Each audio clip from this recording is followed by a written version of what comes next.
At 9:30 a.m., an Airbus A320 checks in with Marseille Control. Routine flight, clear skies, nothing looks wrong, yet. Germanwings Flight 9525 departs Barcelona for Dusseldorf, 150 people on board, expecting a normal morning arrival. Up at cruise altitude. Everything is stable. No warnings, no distress calls, just the steady hum of flight. Then a young East Asian female pilot named Marseille notices something off. The altitude starts dropping. Confirm your level. Marseille calls the crew to confirm their cleared altitude. There's no answer. 30 seconds pass, then another call. Controllers try different frequencies. They ask other aircraft to relay. French air defense listens in. Still, nothing comes back.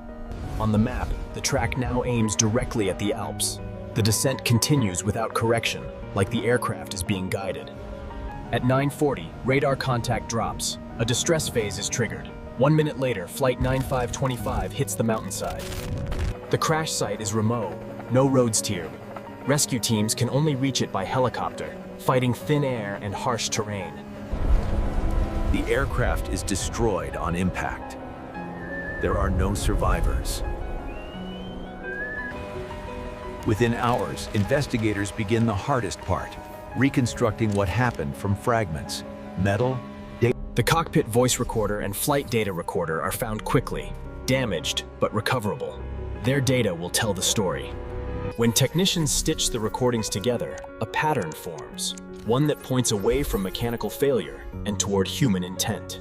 To understand it, investigators rewind the morning, minute by minute, decision by decision, because this wasn't sudden.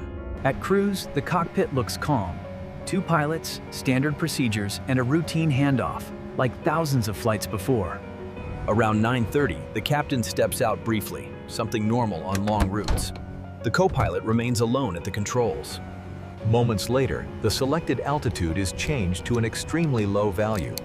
The autopilot begins a controlled descent. This isn't a free fall. It's smooth, stable flight, just aim downward. A passenger might not even feel panic yet. But one barrier now matters more than anything. The reinforced cockpit door. It separates control from everyone else on board. When the captain comes back, he requests entry. The buzzer sounds. He waits for the door to unlock. But nothing happens. No click, no movement. The door stays sealed, and the aircraft continues descending. Outside, controllers see the descent accelerate. They call repeatedly. Each unanswered call raises the same question. What is happening inside?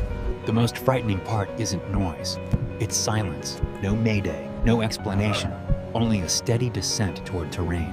He tries the emergence access procedure, a code that should trigger the door to open after a short delay. But the system can be overridden from inside. If the switch is set to LOC key, outside access is blocked completely. After 2001, doors were hardened to stop hijackers. A crew member can request entry, but the cockpit can deny it. In the final minutes, investigators later hear desperate blows on the door. The captain tries to break in, but it won't give. That door is built to resist force, designed to withstand attackers. In this moment, As the aircraft sinks lower, the cabin begins to sense danger. There's no explanation, only the feeling that something is terribly wrong. Approaching the Alps, terrain warnings escalate. Yet the descent does not stop. The aircraft stays on a collision course. So how does a modern airliner end up here, with no mechanical breakdown, no radio call, and no way back into the cockpit? Pilots undergo training, evaluations, and regular medical checks. But mental health is harder to measure than a heartbeat. A key part relies on self-reporting. Pilots are expected to declare issues that could affect safety. When that fails, the system struggles. Doctors may issue sick notes and warnings, but privacy laws can limit reporting. Safety and confidentiality collide in difficult ways. If a patient poses a danger, reporting can be justified, but it carries risks. And in many cases, the threat is hard to predict. Investigators conclude the descent was intentional. The person at the controls wasn't an outsider. He was the co-pilot.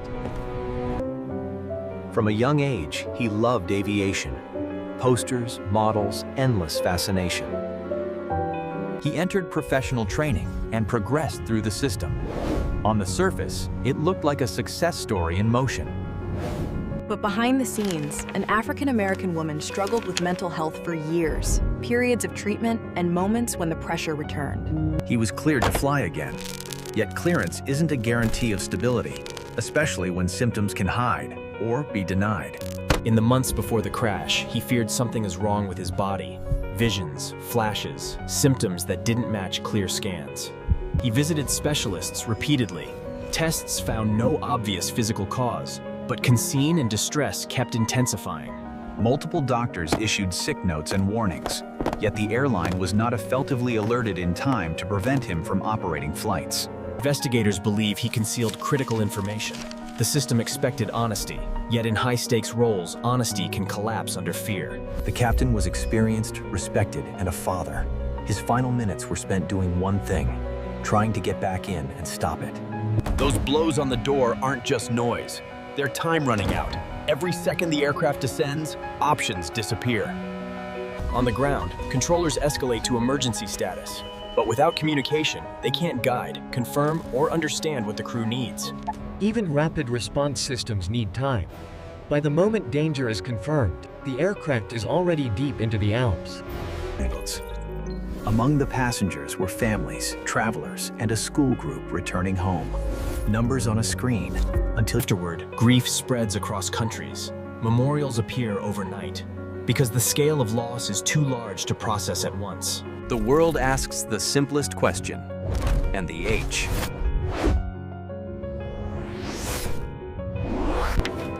Doctors face an ethical dilemma: protect patient privacy or warn authorities. It's not a simple switch.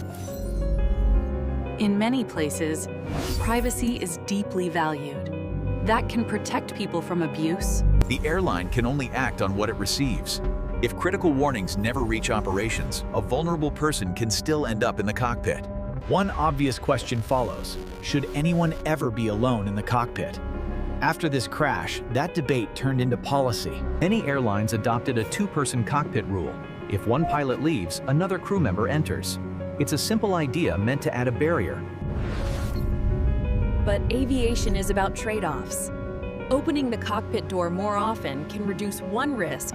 After 2015, psychological screening gained more attention, not as a cure-all, but as another layer, another chance to catch warning signs. Investigators pushed for clearer pathways, when and how doctors can report serious risks, and how aviation medical systems can respond quickly. This tragedy wasn't one single failure. It was multiple layers aligning the wrong way, until there was a straight path to disaster. The final investigation report focuses on prevention, stronger medical oversight, better information flow, and recommendations include mental health evaluation, follow-up support, and rules for when confidentiality can be broken to protect the public. Another idea is peer support, programs where pilots can seek help early without fear before problems become emergencies. Because mental health crises often have warning signs. The goal is to make getting help feel safe, so hiding stops being the easiest option. Even the cockpit door itself becomes a lesson.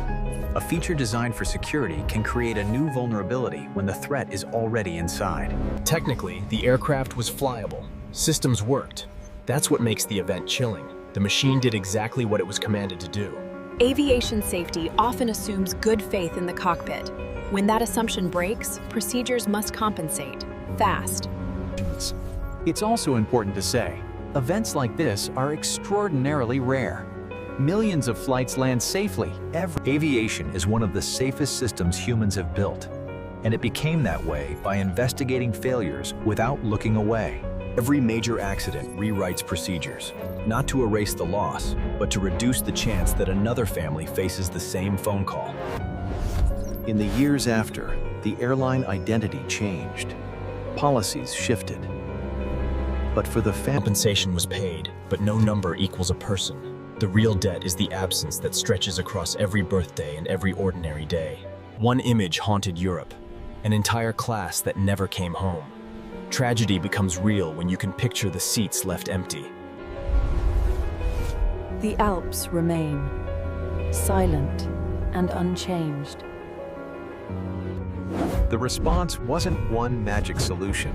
It was adding layers, stronger screening, better reporting, Airlines also re-examine cockpit access protocols. When seconds matter, ambiguity can be deadly. Procedures must be clear under stress. Air traffic control did what it could: call, repeat, escalate. But controllers can't fly the aircraft. They can only reach the cockpit through sound. In this case, silence became information. It signaled not confusion, but refusal. A single barrier defined the entire event. The door. The door. Aviation safety isn't only engineering. It's human factors: stress, fear, secrecy. Better support systems can reduce shame and isolation. When help is accessible early, fewer people feel cornered. The goal is not to predict every act. It's to build a net, so when someone starts to fall, they're caught before they can pull others down. The aviation industry shares lessons globally, because a single incident in one country can reshape policies. From the East Asian male captain leaving the cockpit to impact, only minutes passed. Today, the mountains look peaceful again. But the story remains a warning and a memorial. We can't capture who they all were in 12 minutes, but we can refuse to reduce them to a headline or let the lesson fade. Systems can improve. That's the promise of investigation, turning pain into prevention and turning a rare nightmare into an even rarer one. If you're wondering what changed after screening, reporting, cockpit rules, it's because people demanded answers, not comfort. This was the story of Flight 9525, a tragedy driven by silence, locked doors. If you want more deeply researched animated documentaries, stay with us, because understanding the world starts by examining its darkest moments.